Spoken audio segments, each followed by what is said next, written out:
formula of distribution, or rather of equitable share, cannot address for the capital. And that is our biggest challenge. So I'll bring those projects and we say, okay, this is my budget. I will lay it all out. This is what we need. How can you help us finance those needs, Chair? Thank you. Thank you. Chair, there's a question that Senator Onyonka asked.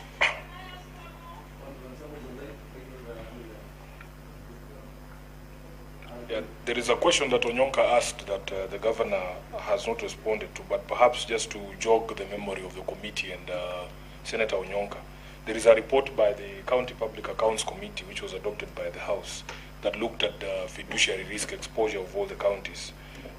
And I have to read this definition for fiduciary risk so that you understand what we are saying, Chair. It's an assessment on the level of misapplication and misappropriation of resources. This relates to the likelihood that funds are not used for the intended purpose, do not achieve value for money, and are not properly accounted for. So the total risk for all the counties was 532.6 billion. That fits in that definition. And Nairobi was leading with 157 billion such amounts. Chair, the total value of stalled projects is 7.59 billion for the all of the counties. But out of that, Chair, you'll see, like, for our 4 hospital projects alone, we are talking a total of about 1.36 billion Kenya shillings.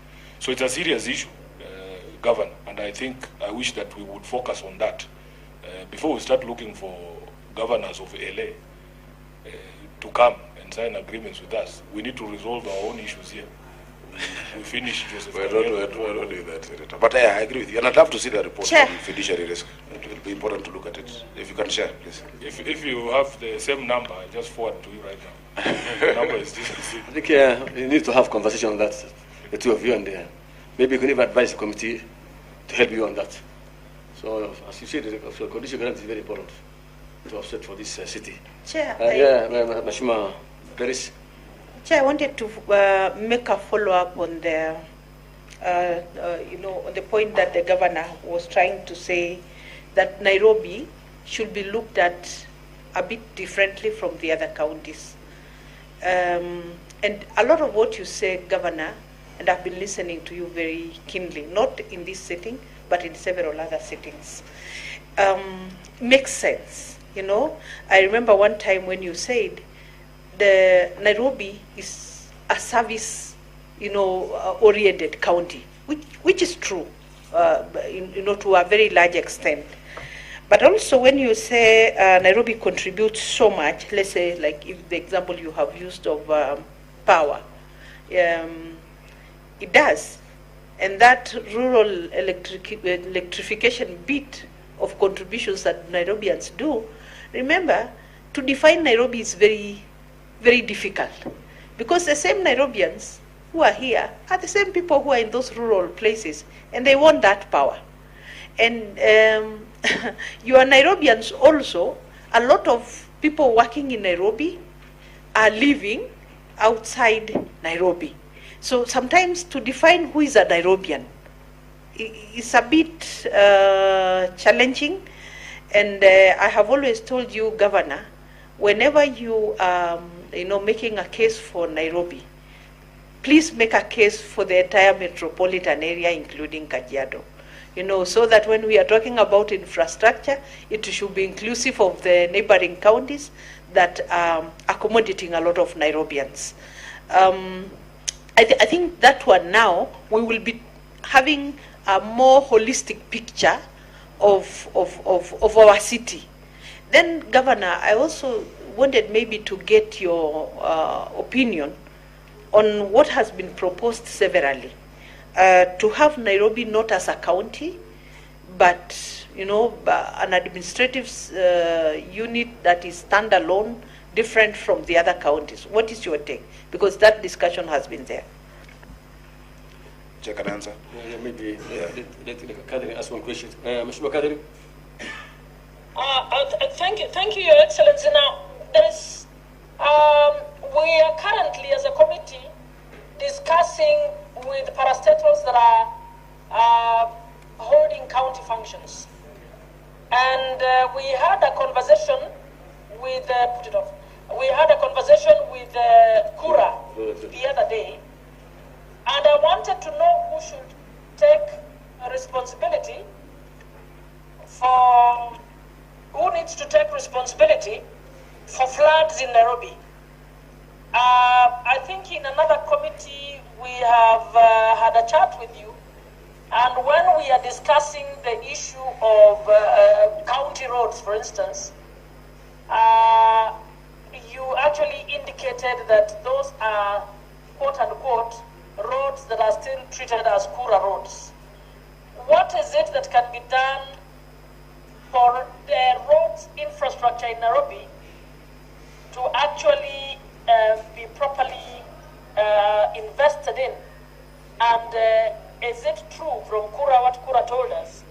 Do you have any MOU, an intergovernmental MOU with Kura, where you have ceded your roads responsibility to Kura, or have you within the COG discussed ways in which these parastatals holding county functions can particularly ensure that the funds to you, because you are a city county or a county city, whatever it is, and I think during floods, you will agree with me that it is Sakaja's name that is usually cast, and nobody remembers that it is Kura who is supposed to be doing those roads.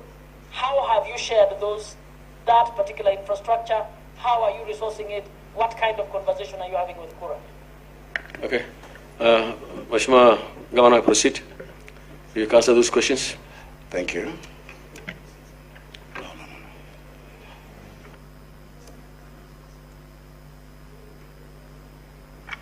Chair, sorry, I'm just giving an instruction. Chair, thank you for those questions and those comments and thoughts. Allow me to start with Senator Perez Tobiko. I agree with the issue of Nairobi being, when we make a case for the city, that we should make a case also, for our neighbors. Chair, if you look at our population, Nairobi has 7 million people during the day, and at night it comes down to around 5. Go to Kajiado, Ongata Rongai, Ngong, Kiambu, and the outskirts of Ruaka. But Chair, the formula for giving money to counties is based on a census that is done at night. Now, when the census is done at night, but the services are sought during the day. You use the roads during the day, you go to hospitals during the day, you need the water during the day mostly. And so that is one thing that needs to be looked at, in terms of when are we counting these people. Some of the interventions we're making are really well. And I'll give you an example. We're planning to do a level 5 hospital on Magadi Road, because that is on your way to Ongatarongai. Because we find if today you go to Magathi Hospital, a huge population has come from Kajiado County in terms of the patients, and they say it, they've come from there. Because within their county, where they'll find a level 5 is on the far end, on the other side. And so they will come use our services in our hospitals, but when we're getting allocations, that is not factored in. So I agree, we need to have that in mind. And many of our interventions, including in transit, we've really fought for the dualing of that Magadi Road, which is now being done. And that helps Ongatarongai and Kiserian. We fought for the dualing of Kiambu Road from Mudaiga up until Dumberi. That has now been provided for.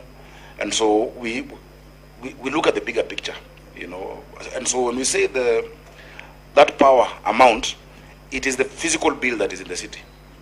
Because it is hard for you to pay that 4%, yet outside your house, there's no, the lighting infrastructure that we need to keep doing.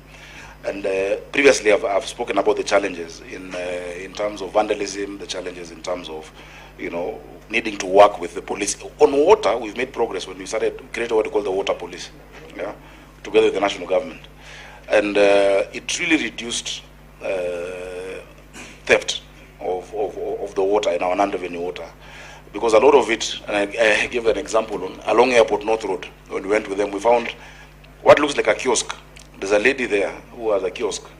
But when you go inside, You go underground, she has 16 pumps. She's a pumping station supplying water to floods. And she's also supplying power. So she is Kenya Power and Nairobi Water. But outside you think it's sweet, you know. And so once the level of water comes up, which we've increased by 140 million liters now, we still have 250 that is remaining. We can then incorporate technology like SCADA technology that we can be able to see. So Chair, yes, I agree. The issue of Nairobi as a county, I remember during the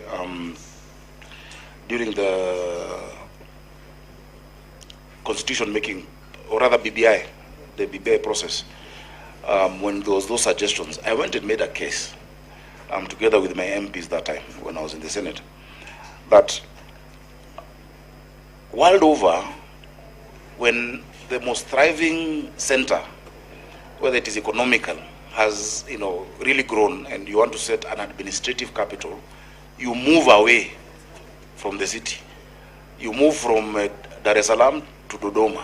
You move from Lagos to Abuja, Federal Capital Territory. You move from Sydney or Melbourne to Canberra. You create a district of Columbia, like in Washington, D.C. You don't convert that which is already thriving, that actually has more than 10% of the population. If we say devolution is the biggest gift of our constitution, why would you deny 10% of the population that? Those who are in Nairobi. That lady in Mutwini, that lady in Kayole also needs to have a governor. She can talk to an MCA.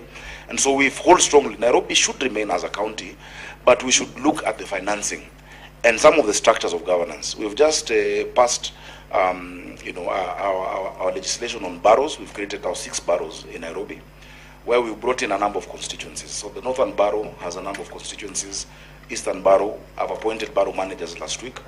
And in these boroughs now, you've stepped down the administration such that the person looking at solid waste in Dandora and water is not the same person thinking about it in Langata, and they have some budget and some form of, it is a structure that has better absorption than just a constituency.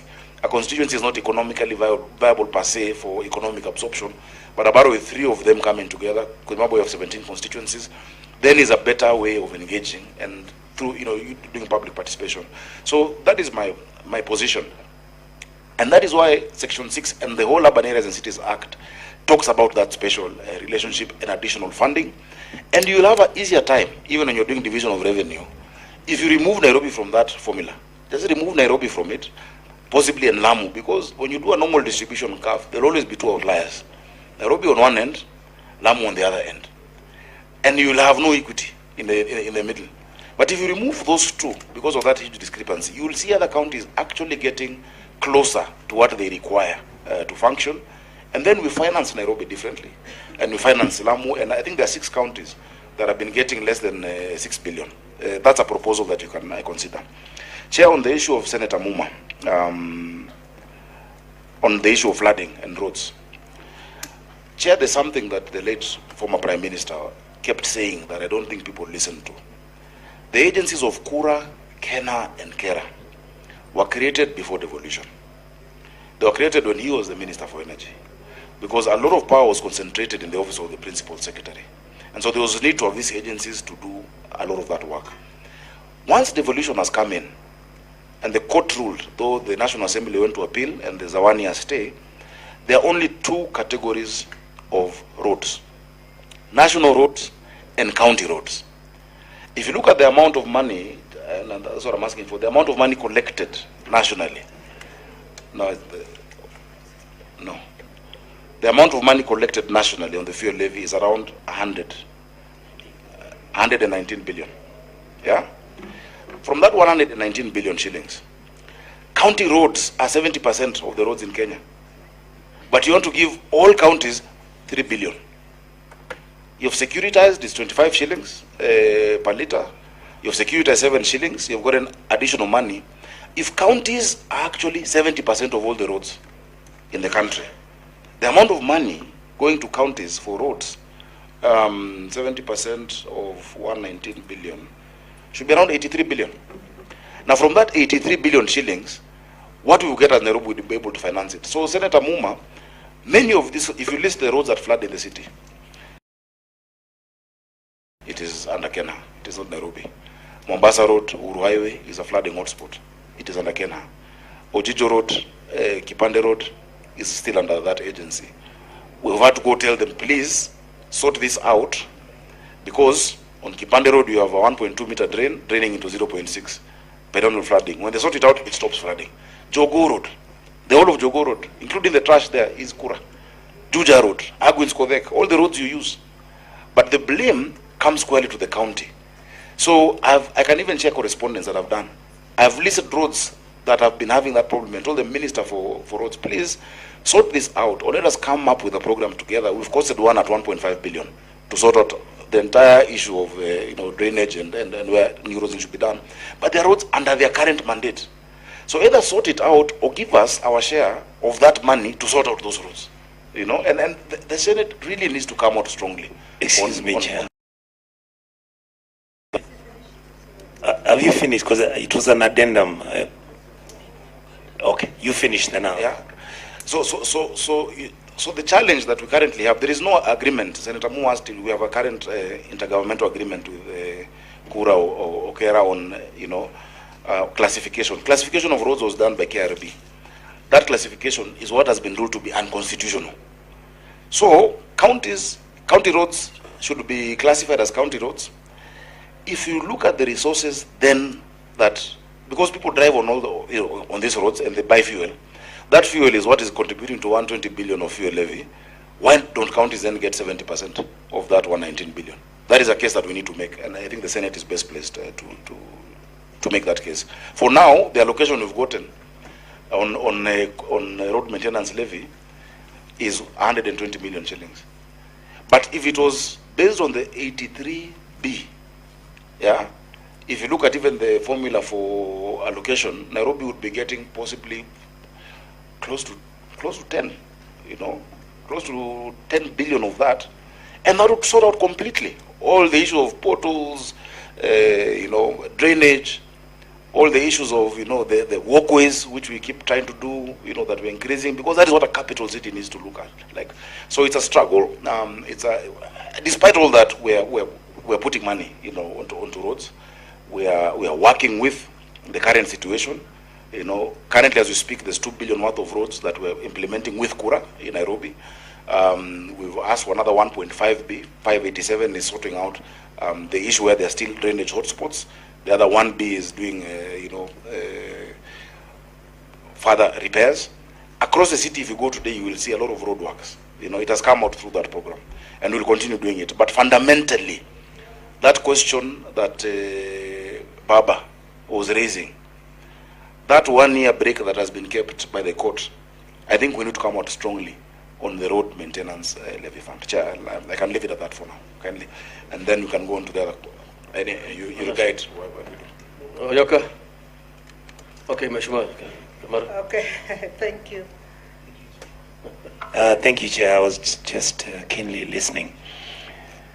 Your Excellency, Governor, I've sat for the last 3 years listening to you.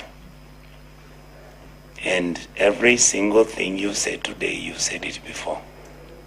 It tells me either Nairobi County is not working, or indeed this committee and the Senate doesn't know what to do with Nairobi County. Remember, we have discussed about Nairobi County having a tram system so that our people can travel to industrial area for work, like other countries do. And I remember when you gave us the presentation, you said with about 6 billion, you would do all the tramming you needed out of the 5 or 6 boroughs that form part of Nairobi. From your presentation, the question I wanted to ask you, or the addendum I was giving, is this: what is really the problem with Nairobi? Because like you've had, the same narrative you've given us here is the same one I've had the last 3 years. Financing. It is purely financing. But Excellency, you're in government. No. Your president is your friend. It's not about friendship.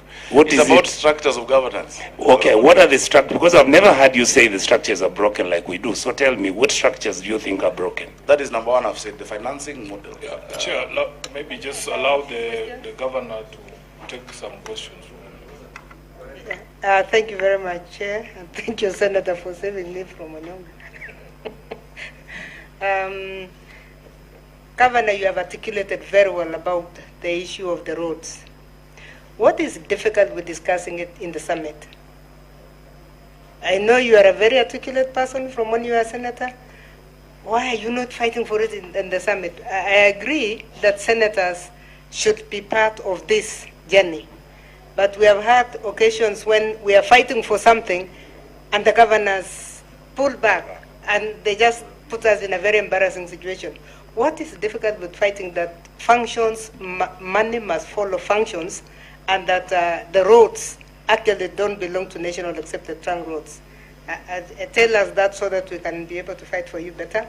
Number two, I want to believe that the list of development, the pending bills here are a mixture of what was NMS and what belongs to the county. If that is the case, then can we, in the resubmission in the 21 days, have a separation so that we know which ones really belong to you as a county government? Then we can be able to monitor progressively whether we are improving or not improving on the pending bills. But my main question, Chair, is from the CIDB implementation. I know the governor just gave us a statement on it because it is well articulated here. And I'm looking at CIDB and I'm telling myself, CIDB must respond to Schedule 4 of the Constitution. It must respond to what was actually devolved. And of course, you have avoided what we are going after in our education committee, that there should be no bursary in your CIDB. I don't see bursary, but in these 5 years, we suspect you have also paid that bursary without indicating here. But also the thing that is worrying me is that you are calling the education sector is part of a talent, skill development and care, which is okay. But when you look at the expenditure on page 93, members, you have a 5-year target, and cumulative achievements must be the achievements as of when you send us this document, which is 2 years plus. And I'm asking myself, construction of ECD centers was only at 30 out of 100 target for the 5 years. We are already midstream. If that document can also be updated, Chair, so that we know where the county is on its CIDP. But you look at that again, they are rehabilitating ECD centers, 224, only 1 has been done. And then you have construction of vocational training centers, 5 have been done. I know I'm speaking because I'm in the education committee and this is really touching me. Football pitches, that's okay. The success story in your report seems to be what is being done under the ward development projects on page 95. That gives us a percentage that means you will accomplish, so that your accomplishment may be coming through the wards, but the others are not coming. The biggest question I want to leave is the question on the health centers. In your CIDP, I'm not seeing much of the health centers, and yet we know the population in Nairobi, as you have said. We know this is a population that you must have a health center almost in every small area, not even the borough, but the smaller units. In a ward for you, you may need 10 or 20 health centers compared to the others, which I appreciate. Nairobi is a little bit unique because we have, especially in the slum areas or areas that are overcrowded. So I'm looking at your CIDB and I'm telling myself, where is the strategic approach to expanding your health sectors? Because in the health, wellness, and nutrition, it is about the kitchens, which I think is primary schools or nursery schools and primary schools. So where is health, the real health in this CIDB, and where have you allocated the money to construct or renovate or equip those areas? The overcrowding in Kenyatta Hospital is very worrying. And that's a level 6 hospital, which has nothing to do with the devolution in Schedule 4. But we are expecting that in these crowded areas, you even have maternity areas, so that we are not taking women are not being ferried from Nairobi West all the way to Kenyatta Hospital. Where is it in your CIDP, Governor? Thank you. Thank you, Chair. First of all, Governor, you know we are on the same page when it comes to the Urban Areas and Cities Act. And this is a law that was passed years ago. You are preaching to the choir, because we are not the people to persuade. That is the conversation that Senator Onyonka was inviting you to, that what we lack is actually political will in the highest office in the land to just be able to support these programs. And he was saying he has seen you with him a few times. He's your friend. Those are the conversations you should be having with the president. For us, we are sold on the idea. We are the biggest supporters for this particular argument you're making. Secondly, Governor, how is it that you see this thing you call barrows? I remember quite clearly it was a campaign promise of yours. We are 18 months to the election of 2027. How can it be that now is when you're setting up these barrows? And you've said correctly yourself that Nairobi is a services county, and I agree with you. You can try and shift all the blame to the national government for these roads, but you will agree with me also that part of the problem is the management of our, what is it called? Waste management and garbage collection. We had the public participation on our annual development plan in August. And all these places, when you go to all of these constituencies, people are complaining about the inability of the county government to collect garbage. You know the famous road in Kawangware there, is it called Salim Road? Yeah. So you have to agree that even the failure to provide those services contributes.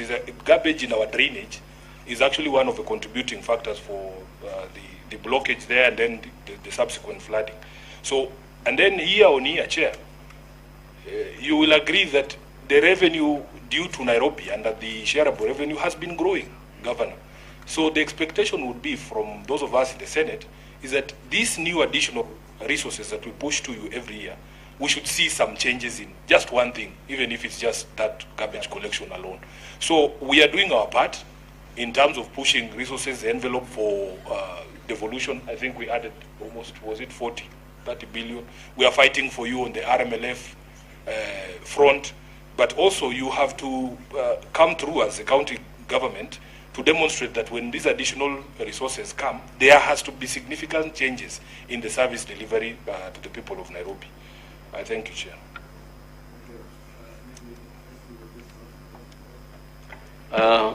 Mine one is actually, the other day, the national government was creating some more, I don't know what they call them, sub-counties or regional counties, whatever, sub-counties, I think, in Nairobi. I don't know how that will help this city in terms of security and everything and services, where the national government is actually chipping in within their administrative units, any services they're giving to the city. Two, according to what we have here, there's a lot of big outstanding pension deductions. The pension deduction is not actually submitted. According to what I have from your report, is that there's 91.17 billion outstanding unpaid. And this is actually impacting so much on this. There is social welfare. So why is this money not being deducted? I mean, why is it not submitted to the social reductions? A pension, the remittance is not done to the social reductions, to the respective institutions, like LabSec and Long Funds, all these things. Like I see, there are 3 of them that were supposed to receive money as of 1st October 2024. The total outstanding pension bill owed to 3 pension schemes reported to the Retirement Benefits Authority amounts to 91.17 billion, reflecting an increase of 73.4 billion as the 31st 2023. So maybe you can also help us on that. There's Lab Trust, there's Lab Fund, there's NSF, there's PSF, CPF, all this. Chair, let me Oh, okay. Chair, I have a very specific question. Chair, if you look at on-source revenue from Narok County, it's at 5.6 billion. Narok. Yes, currently. Then Machakos, not Machakos, Kiambu is 5 billion. That makes a total of 11.6 billion. So having looked at what the governor Nairobi presented today, his collection is 13 billion. And most of these collections, on-source revenue from Narok and Kiambu, are mainly from hospitals, almost 50 to 60%. So I'm just wondering, Nairobi City, with so many hospitals, a lot of collections from the land rates, single business, parking, building permits, he's collected only 13 million. And the statistics show that he can collect up to 60 billion if they are effective. So I want to ask the governor, why are you collecting that minimal amount of money while other counties are collecting billions, almost half of what you are collecting? Narok County, for example. What is going on, Governor? Sorry, he's saying there's a county collecting more than us. Yes, the counties are collecting. If you look at, no, don't look at Nairobi. Nairobi is a big county, you know. Your Look about Nairobi. Now, your collections, but Governor, Narok collected 5 billion shillings. Because they have the park. And you collected only double. They have the national, the Masai Mara. That doesn't mean that you must. Yes. Yeah, but You know the daily collection of Masai Mara? Is Chair, the main collection from Narok is even health centers. Yes, almost over 50%. No. Chair, Okay, Chair, I think let me answer. We might differ on. He's talking about the FIF. Yeah. And we have done so many hospitals. on FIF, Chair, the money stays in the facility. The money remains within the facility. No. That money is not used for anything else. It's facility improvement. And it has gone up. I think the last year was shillings, which is more than the own source of so many other counties. Yet we don't have as many hospitals. We have 124 hospitals. You'll find counties with 200. You remember when the issue of bank accounts came up? It is because counties have a bank account for every health facility. And you're saying some, Bungoma, I don't know who, let me not mention. And we were